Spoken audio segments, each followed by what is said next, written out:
A woman staggered toward the backyard, carrying a heavy bag of clothes. Her face was hardened like stone, her eyes void of mercy. Behind her, a little girl, barely 8 years old, ran barefoot, sobbing, her tiny hands clutching the hem of the woman's gown. "Please, Mommy. Please don't burn my clothes. Please, Ma, don't burn my things," the girl pleaded. The woman stopped, turned slowly, and with a chilling laugh that echoed through the empty yard, she snapped, "Don't ever call me your mom again. Your mother and father are dead, and I'm not here to raise you. I'm here to collect what belongs to us. This family doesn't take responsibility for your gender."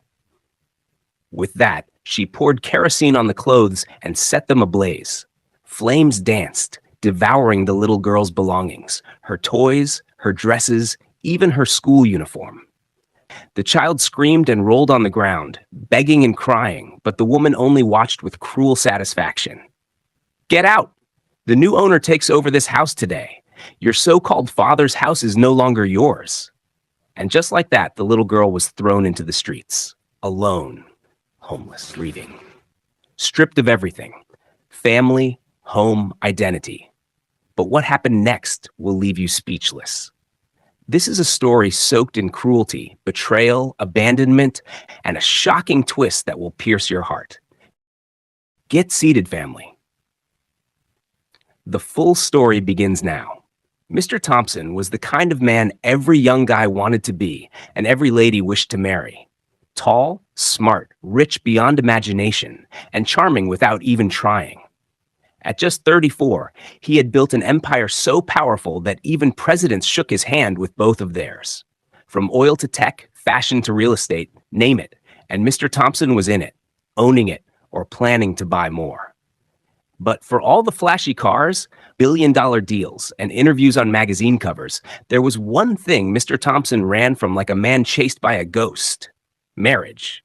Yes, marriage. To him, that word was more terrifying than a horror movie. He called it legal madness. According to him, it was a trap, a beautiful prison with flowers and slow music playing in the background, where freedom dies and love becomes a duty. "Why buy a coffin and call it a home?" he would say anytime someone brought up the topic. And don't even think of introducing him to a woman. The last time his mother tried, he wore black shades to dinner and kept pretending he was blind, just to avoid eye contact. Yet he wasn't heartless. No. He attended all his friends' weddings, stood there clapping, smiling, even giving expensive gifts. But deep down, he pitied them. "You're entering a sweet-looking hell," he'd mutter under his breath with a smile. "Good luck surviving." He also visited hospitals to greet friends who had newborn babies. He'd carry the baby awkwardly, like someone holding a time bomb, and say, "Cute, but I hope it doesn't cry or poop on me." Then he'd hand the baby back like he just finished defusing a bomb. His friends called him weird. Women called him rude. His mother called him a grown-up baby afraid of love. But Thompson didn't care. He had one mission in life: to build a business empire the world had never seen before. A legacy that would speak his name long after he was gone. Marriage? Children? Love? "No, thank you," he'd say with a grin. "I'll pass. I'd rather marry my money. At least it doesn't argue." Everyone laughed when he said that. Mr. Thompson's 45th birthday was nothing short of grand. The mansion glittered like a castle in a fairy tale, filled with laughter, music, and clinking wine glasses. Everyone who mattered in the business world was there. CEOs, senators, socialites, and even celebrities who barely knew him but wouldn't dare miss an invitation from the great Mr. Thompson.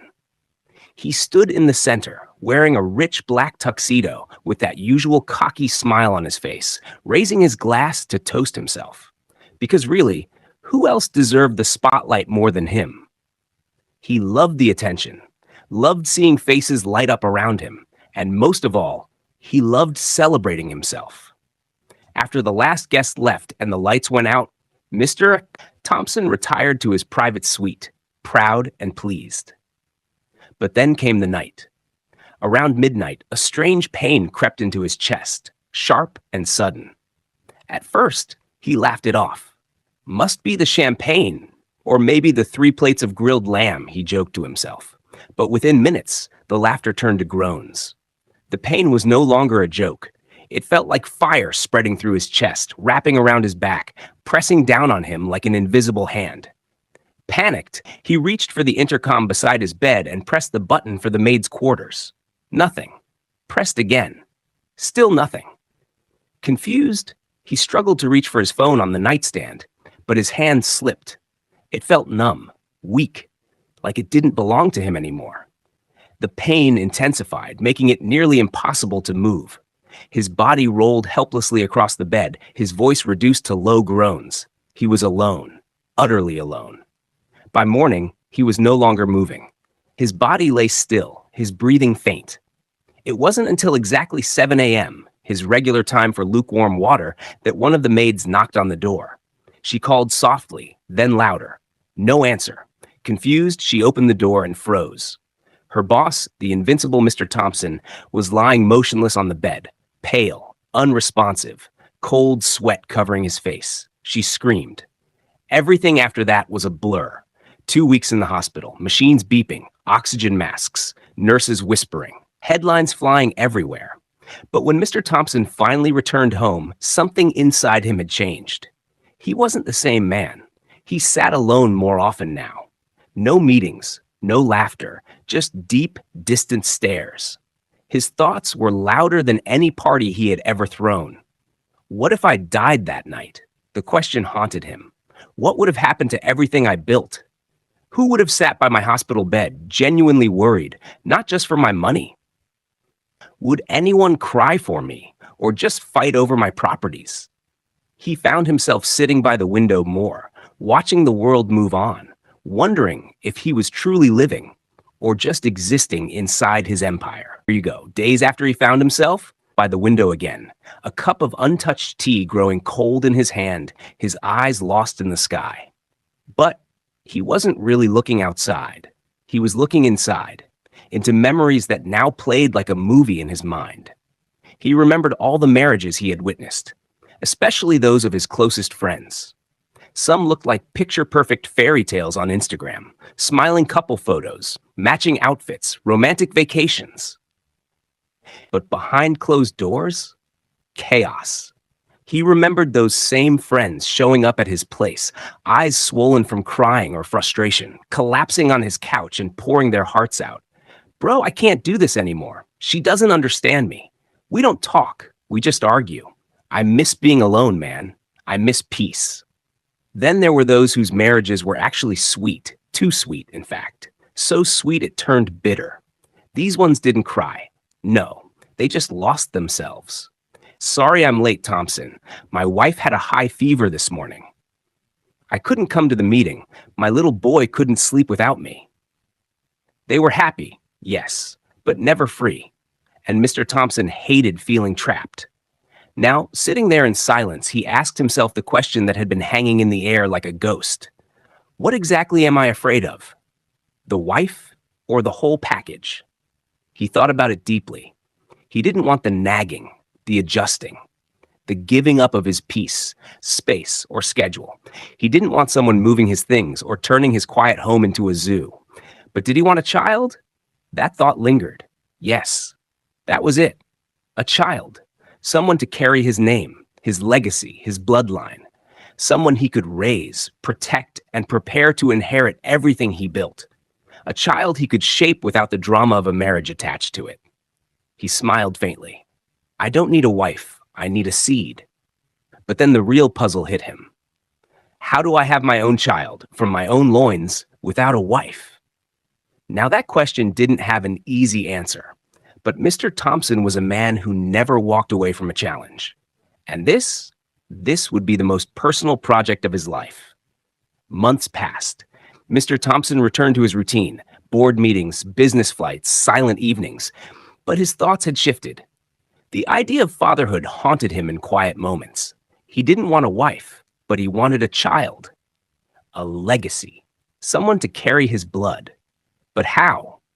One afternoon, on a trip to another state for a high-profile business meeting, something strange happened. His car slowed near a lonely roadside. Under a fading tree, a young woman stood, dirty, tired, holding her belly like she hadn't eaten in days. Something about her made Thompson's heart pause. Not pity. No, he didn't believe in that. But curiosity. Strong curiosity. "Stop the car," he said suddenly. The driver hit the brakes, confused. "Sir, I want us to visit here later this evening. Do you think you can remember this spot?" The driver nodded. "Yes, sir." "Good," Thompson said, and leaned back, still staring at the girl through the tinted glass. Later that evening, just before sunset, they returned. Thompson stepped out of the car, dressed in casual black, holding a simple food pack. He walked straight to the girl. "I got you food," he said calmly. The young woman took it and whispered, "Thanks so much." Thompson blinked in surprise. Her English clean, fluent, no local accent, no struggle. "You speak well," he said, genuinely shocked. She nodded quietly and looked away. "What's your name?" Thompson asked. The girl gave a faint smile but kept her tone steady. "My name is Zara." There was a long pause. Then Thompson spoke again, this time more serious. "You need to clean up. I have a job offer for you. It pays well." Zara's eyes narrowed, the smile wiped clean. She looked him straight in the eye. "I'm wearing my best," she said flatly. "So tell me, what's in the job package?" Thompson didn't flinch. He admired her boldness. "We'll sit down and talk about it properly," he said with a calm smile. Zara crossed her arms. "Then we'll discuss it, but in an open place. I don't follow strangers to quiet corners, especially rich ones in sharp suits offering well-paid jobs out of nowhere." Thompson chuckled lightly. This wasn't your regular roadside girl. She had fire and intelligence. "Fair enough," he replied. "Tomorrow afternoon at Blue Dove Cafe, 2 blocks from here. I'll wait. My driver would bring you some clothes." Zara nodded once and turned away, taking her food without another word. Thompson watched her for a moment longer, then got back into the car. The next day, Thompson arrived at the cafe 20 minutes early. He hated lateness, especially for a meeting that meant something. Sitting at a quiet corner, he sipped his wine slowly, eyes occasionally scanning the entrance. The afternoon sun cast a soft glow through the glass panels, and light jazz hummed from the speakers above. At exactly 2 minutes to the agreed time, the cafe door opened. A young woman stepped in, simple dress, clean skin, no heavy makeup. She looked natural, confident, and real. She walked toward him, her back straight, eyes focused. "Good afternoon, sir," she said, her voice polite but firm. "My name is Zara. You asked me to come here for a job discussion." Thompson raised his brow and smiled slightly. "Oh, you've changed a lot." Zara returned the smile gently. "Thanks for the dress, shoes, hair, and breakfast." Before she could say more, Thompson cut in sharply. "Let's talk business." Zara nodded and sat up straighter. "I want you to get pregnant for me," Thompson said bluntly. There was no build-up, no sugarcoating, just truth. Cold, calculated, and straight to the point. Zara blinked. "At birth," he continued, "you give me the child. No strings attached. I'll give you money. Name your price. But I won't pay you anything less than $25 million. He leaned forward, voice lower now. "You can add more if you want, but when the baby is born, you walk away forever. No calls, no visits, no stories. Just disappear." Silence. Zara stared at him, speechless for a moment, searching his face for a sign of sarcasm. There was none. He meant every word. "Are you serious?" she asked finally, her voice barely above a whisper. Thompson nodded once, dead serious. Zara froze for a moment, her lips parted slightly, eyes wide, not with fear, but confusion. Shock. She blinked again, studying Thompson like he'd just spoken a foreign language. "Pregnant?" she repeated slowly, trying to process the bold offer. Thompson said nothing. He just looked at her, calm, unreadable, sipping his wine like he'd just offered her a job to file papers, not create a human. Zara's eyes darted toward the window, then back at him. She was silent, but her mind wasn't. 25 million? Just to have a baby? A clean break afterward? No strings? No drama? Her heart beat faster. That money could fix my life, my sister's life, my future, my past. She sat back in her chair, crossed her arms, and finally spoke. Okay, she said slowly, but I have conditions too. Thompson's brow lifted slightly. I'm listening. One, she said, holding up a finger. You will pay for my health checkup, not just now, but throughout the pregnancy. Full coverage, private clinic, no stress. Done, Thompson said immediately. Two, she continued, I choose where I stay during the pregnancy. I need a safe, peaceful place. You'll pay for that too. Of course. Three, her eyes narrowed. We sign an agreement with a lawyer present. I'm not a fool, Mr. Thompson. No one's collecting my child without something on paper. Thompson gave a dry smile. I was going to insist on that. Good, she leaned in now, her tone sharp. And four, I don't sleep with strangers. You want a child? Then let's do it medically. Hospital, IVF, whatever way science allows. But don't expect me to share a bed with you. Thompson burst into a small laugh. Not mocking, amused, intrigued. Zara, he said, leaning in, you just became more interesting. I wasn't trying to, she replied coolly. He nodded. Agreed. All of it. There was silence again, a heavy silence. But something had shifted between them. Zara stood to her feet slowly. Then let me go and prepare for this madness. Then she walked out. Thompson stood by the tall glass window of his mansion, one hand tucked in his pocket, the other resting against the frame. Then his phone buzzed on the glass table behind him. He didn't rush. It buzzed again. He turned and walked over slowly. One glance at the screen and his face tightened. Zara, he muttered. Didn't I tell this girl not to call me unless it's something serious? I'm not ready to adopt any stranger into my life. He hesitated for a second before picking up. Hi, Zara. Speak up. Her voice was calm but firm. I'm pregnant. Confirmed personally, so send your doctor for the official confirmation. There was a pause. Oh, Thompson said, caught off guard by how direct she was. Okay, he'll come over. The call ended. He stared at the screen for a while, silent. Then slowly, his lips curved into a small, amused smile. He walked back to the window, picked up his wine cup from the side table, and took a slow sip. Guess what?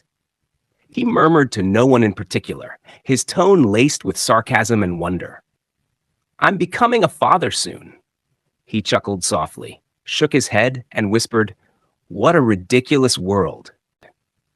Meanwhile, in one of Thompson's luxurious duplexes tucked inside a heavily gated estate, Zara walked alone across the tiled compound, barefoot, her long gown brushing the floor gently.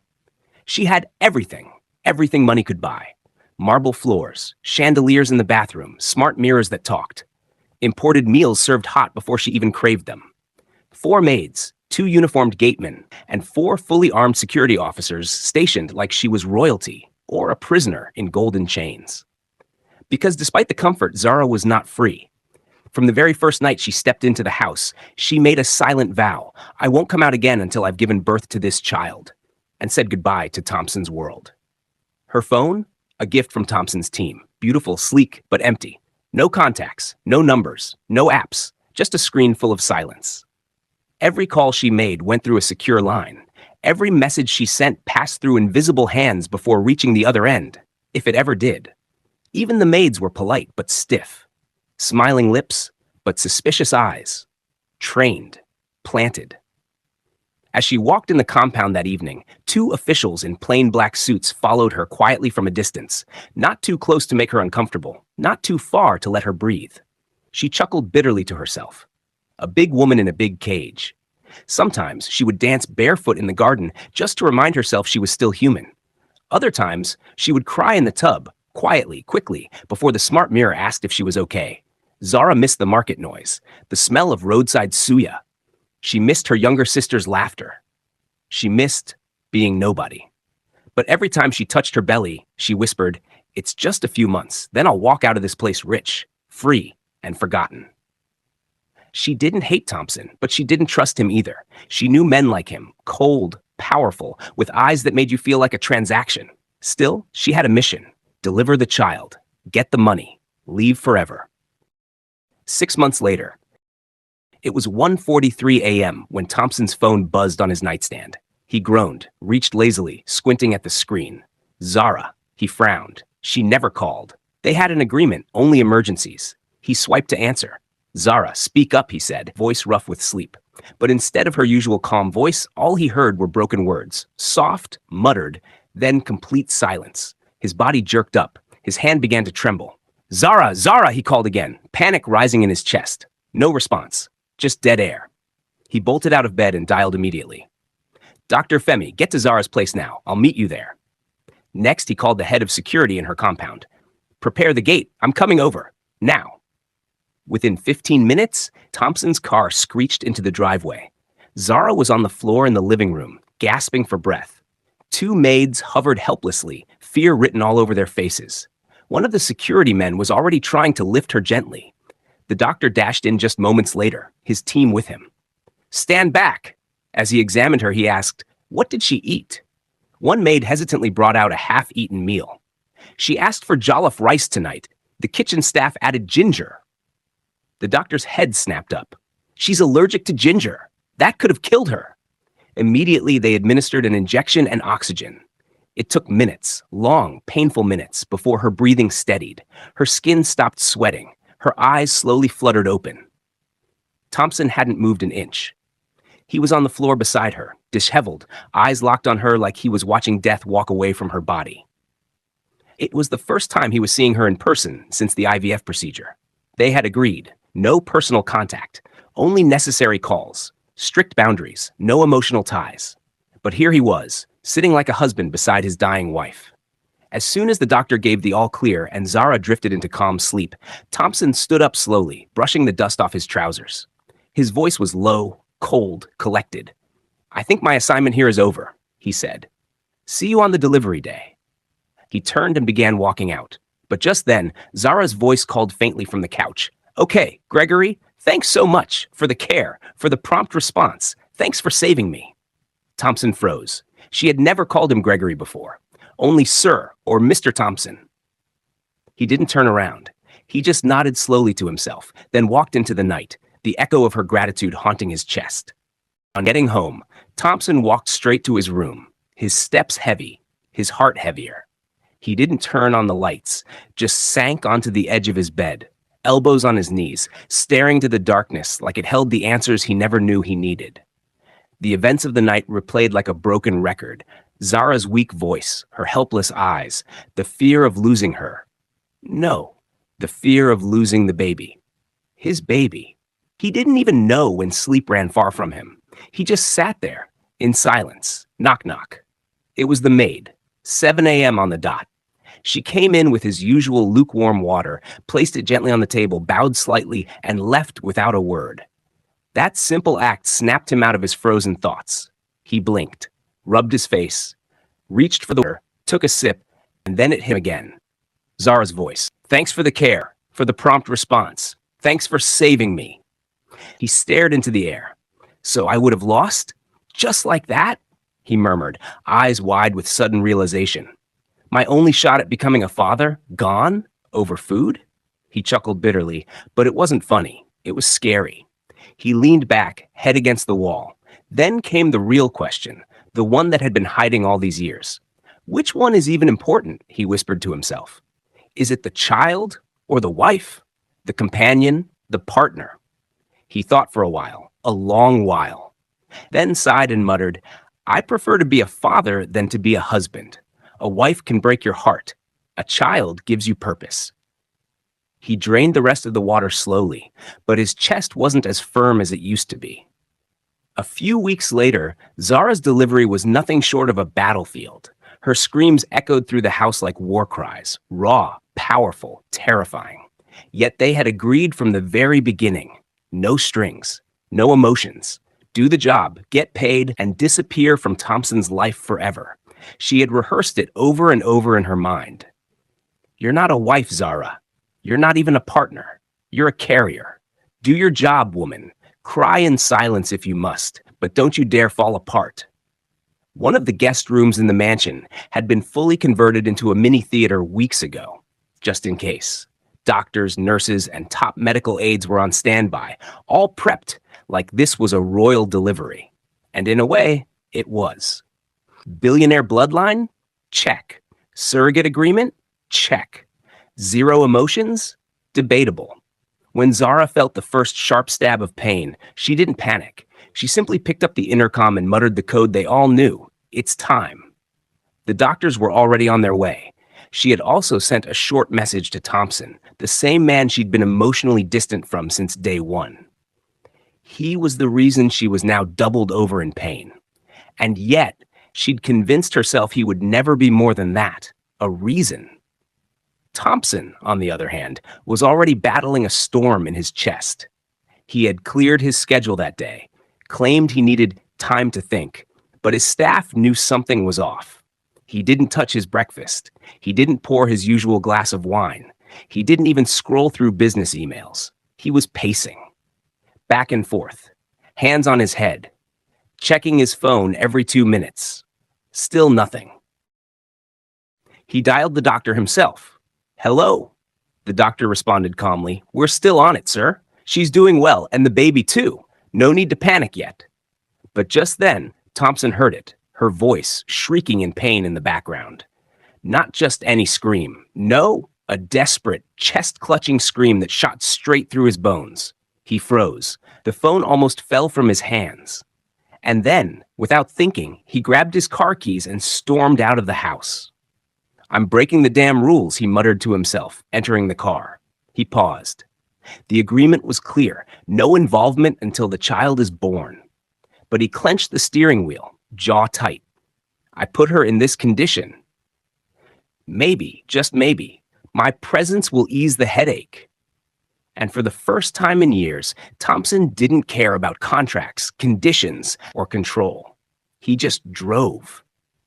Back at the Zara's place, as the labor pains came in waves, Zara clutched the sheets, her face drenched in sweat. One nurse tried to dab her forehead, but she pushed the hand away.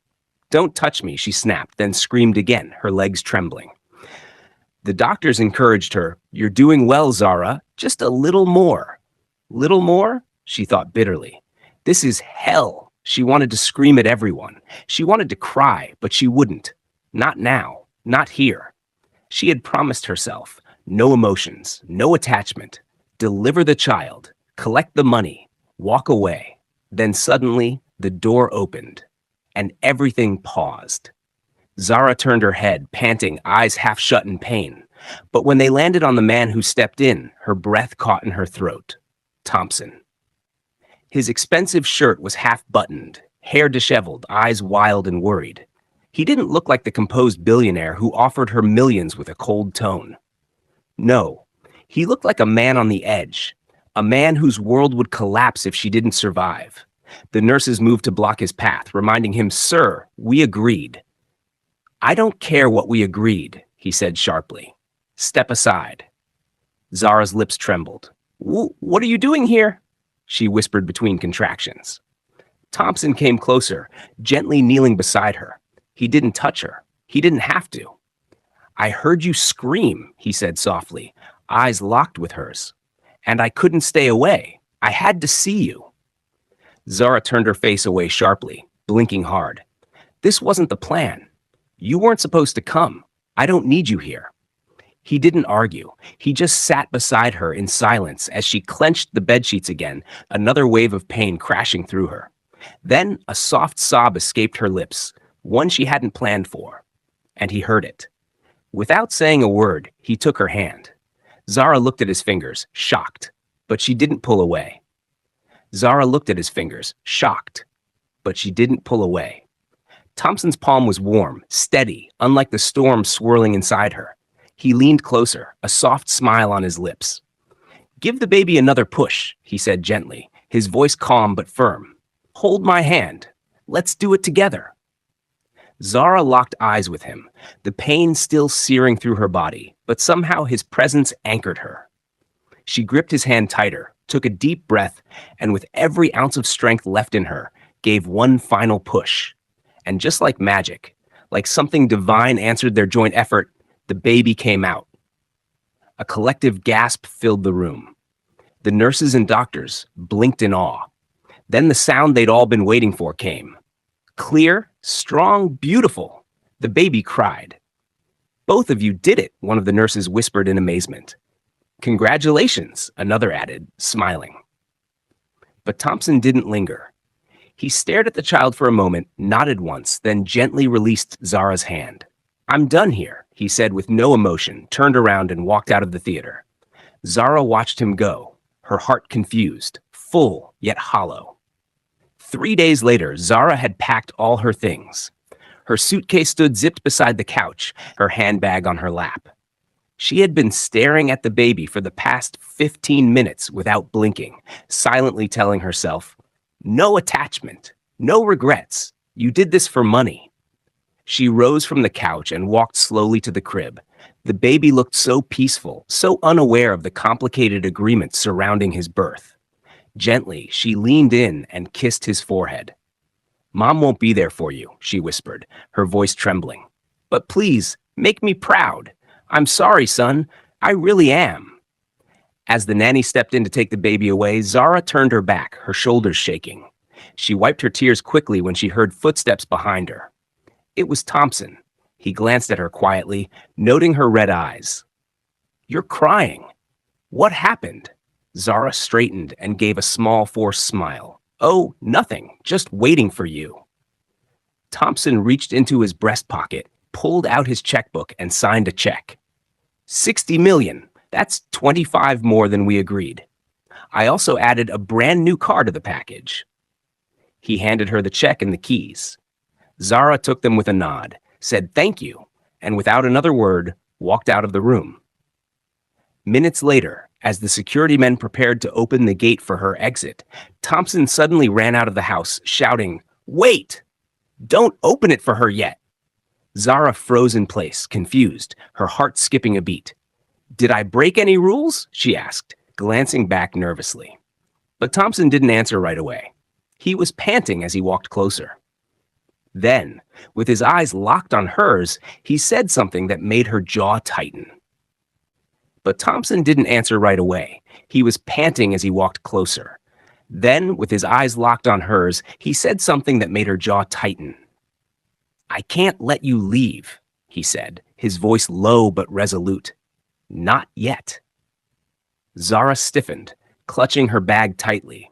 What are you saying? She asked, trying to keep her tone calm, though her heart raced. Thompson took a step closer, still catching his breath.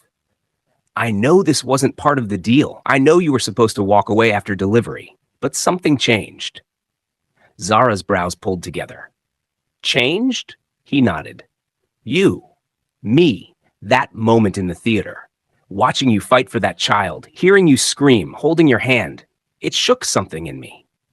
She looked away quickly, biting her lower lip. Thompson, don't confuse emotions with gratitude. We had a contract. I'm not confused, he interrupted. I'm not asking you to be a mother if you're not ready. He paused, choosing his words. I just want to know if you'd consider staying a little longer. No pressure. Just let me show you what it could feel like if this wasn't just a transaction. Zara's breath hitched. For the first time since they met, the man in front of her looked vulnerable. The gates were still closed. Her car was waiting. Her freedom was right there. But so was something she never expected. Uncertainty wrapped in a man's longing. Say something, Thompson murmured.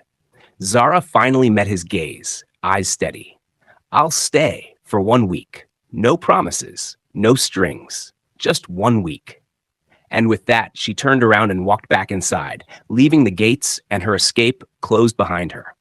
Amazingly, Thompson stayed too in the duplex. He sometimes cooked for her, they sometimes rocked the baby together, and occasionally played like two carefree souls in the garden. On the 6th day, they sat quietly in the garden, the baby asleep beside them. The evening breeze was soft, and the silence between them was comforting. Then Thompson turned to her gently and asked, Please, tell me all about you. Zara hesitated. Her eyes dropped to her lap, and she rubbed her palms together slowly. After a pause, she spoke, her voice low but steady.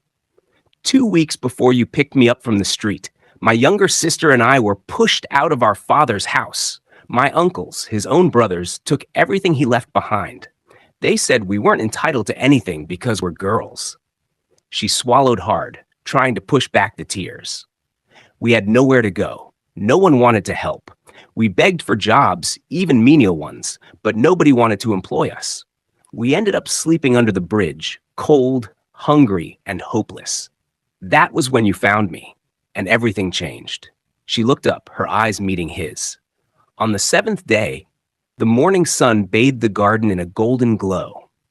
Zara had just finished feeding the baby when Thompson walked in, unusually nervous. He carried no wine, no gifts, just a small box in his hand and a heart full of sincerity. "Zara," he said softly, kneeling right beside the swing she sat on. "I know we started off with a contract, with distance, with rules. But these past few days, watching you care for our son, watching you smile again, made me realize something. I don't want to let you go." He opened the small box, revealing a simple, elegant ring. "Will you stay, not because of the contract, not just for our son, but as my wife? Will you build this life with me, not just for him, but for us?" Zara's eyes filled with tears.